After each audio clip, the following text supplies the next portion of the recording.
The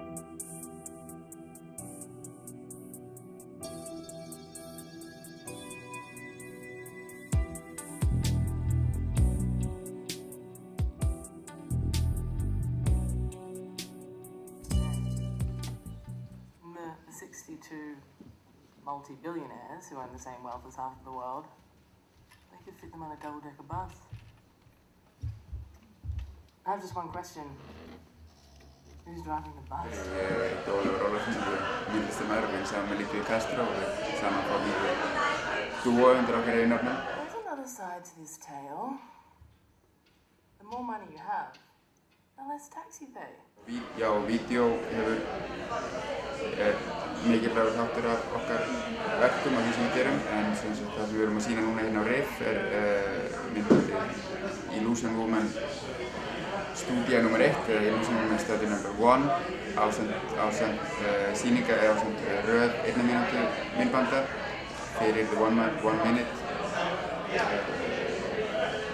samtökin, organisation í Hollandi. I just think it's great to have the work of Ólafur and Libya here. They're making work which is very important and it's very explicit in what it's trying to deal with. And I think it's important that we have this kind of work here in Iceland to get a certain kind of conversation going. Það kannski svona öðruvísi fólki sem koma á þessu viðburði en sem koma á venjulegu sýningar í RIF.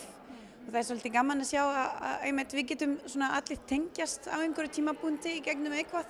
Og þetta náttúrulega hérna kvikmyndir, þetta frekar kannski svona video art og þetta rosalega breytt hugtak líka og það svolítið skemmtilegt bæði fyrir hérna gesti frá RIF sem ég sá voru líka hér og hérna og kannski fólk sem eru meira úr myndlistaheiminum bara að hérna að hittast á sem stað og sjá hvar mörkin á milli þessi listheimur.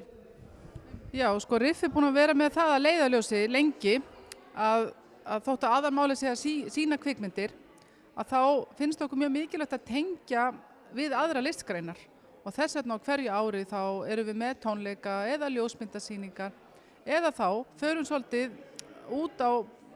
út í mörkin og sýnum þessa vídeólist. Og það eru að verða, 3, kannski 4 ár síðan við hófum samstarf við þessi hollensku samtök sem heita One Minute samtökin. World at a Crossroad eða svona hvað stendur heimurinn í dag, hvaða breytingar eru í boði og hvernig við getum takast á við það. Já. Always more, always growth, always quicker.